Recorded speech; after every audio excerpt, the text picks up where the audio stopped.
Hello and welcome, yes, another War Room episode. Like you guys love, PvP, breakdowns and analysis all here for you. So if you've clicked on the link and you want to learn a bit of PvP, stay tuned for all that breakdown today covering NTS and GD4.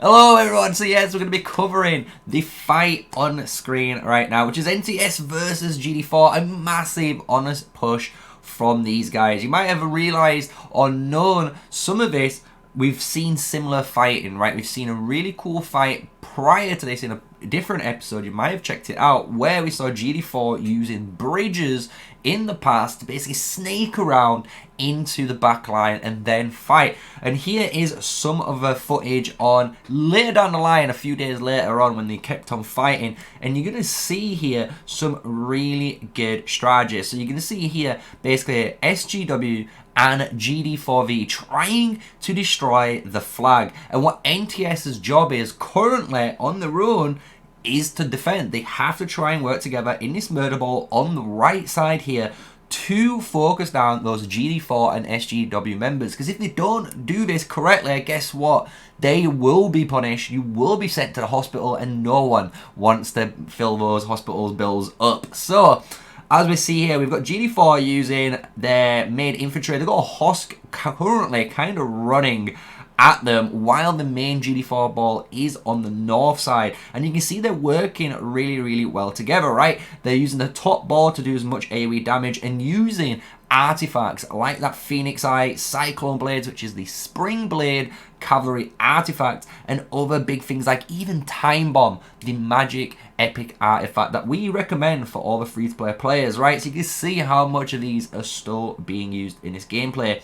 Right now, GD4's main tank here, the Hosk, is finally getting fully focused down by all the members here by the Alliance on the NTS side, and they're doing a really good job on working with the small amount of numbers they have here. However, you can see SGW are pumping forward, they're pushing forward, meaning they are winning the current fight on screen. How do you know this? Well, you got to think of positioning of that murder ball, right? The murder ball was a bit more on the left side, and as you can see now, it's getting closer and closer almost to the corner of the murder ball, right? Is it, well, where the territory is, where it is now. So now you can see it's moved forward, and it's moving, you know, at least 5 to 10 meters forward while gaining territory, which is really good. However, this is where sometimes you might be biting off too much that you can chew, because you can see here the NTS and NTI castles are literally right there, meaning two things.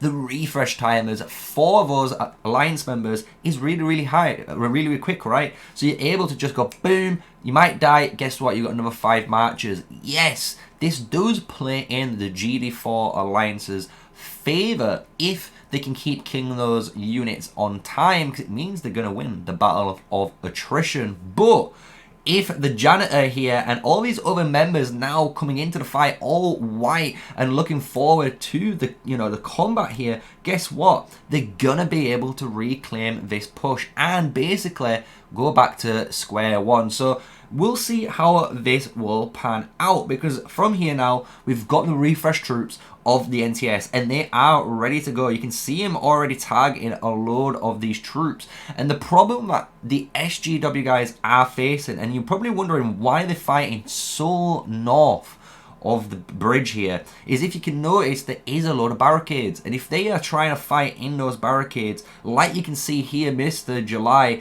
the Madeline, it's just too much of a slow movement speed debuff. And then if they really pay attention to it, you can see the murder ball starting to switch over and focus down this guy to get free skill regeneration charge, right? So it's a really good little PvP combat. I hope you've been enjoying the analysis so far. If you have, smash a like, comment and subscribe. My name is MrSneakyy, an official Call of Dragons content creator, trying to teach you PvP as well as anything to do with Call of Dragons on our channel. We do cover it, and we give you at least 1 to 2 daily uploads every single day of Call of Dragons. So with all that, let's carry on with the analysis, because you can see we have a load more to go, and this is where things are going to start to turn. So you're going to see the NTS now starting to push towards these murder balls. And SGW and GD4 have, and they need to refresh those marchers, because the thing is, they have to go all the way across the bridge and through the pass and get to their castles. And this is a long distance compared to basically being right next door, as you can imagine.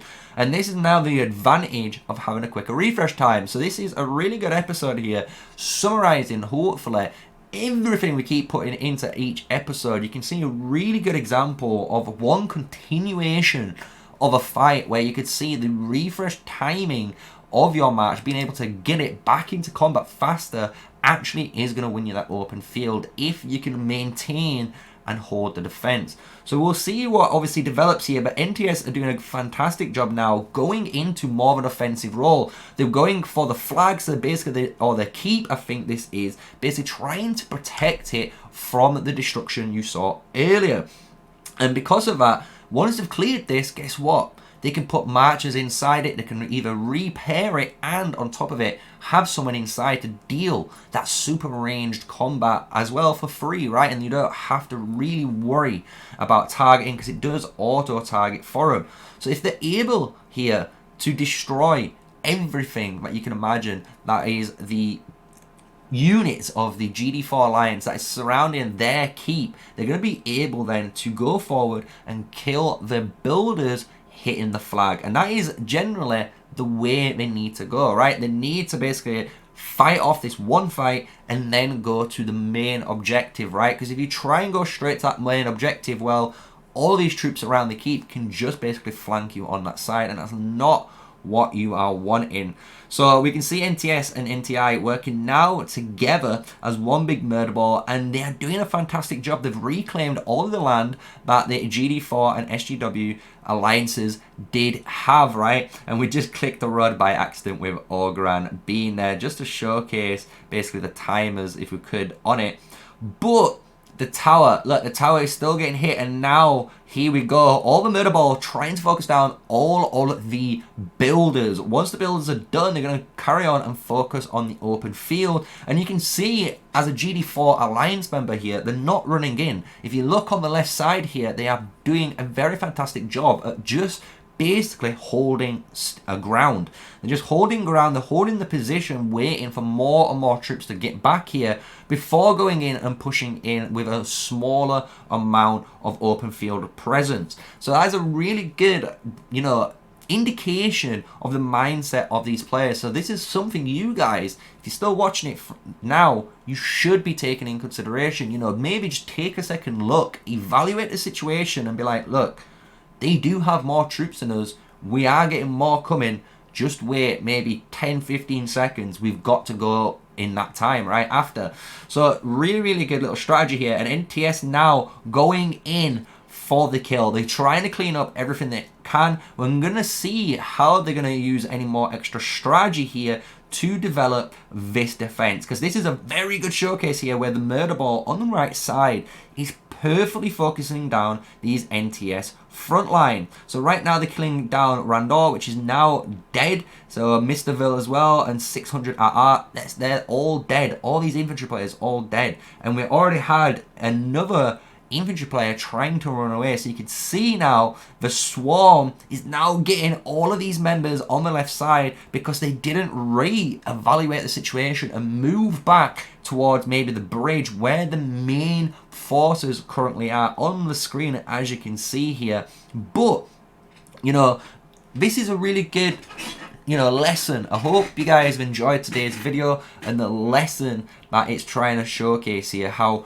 you need to evaluate the situation. And if you are playing PvP, you can see GD4 here always basically re-evaluating and re-evaluating. They are going to go and try and push on the left side, but that NTS Murderball doing a fantastic job basically killing all of those units and then doing that moon shape formation almost and surrounding so much space that you can't go there. So the next best thing that they can do, as you can imagine, they regroup in a nice murder ball and then carry on with the fight. And the way they're doing it is fantastic, as you can see here. And I do apologize for the little snap there. There was a little bit of a recording error during this little bit of the footage, so that's why it was a little quick snap, but it only was a couple of seconds.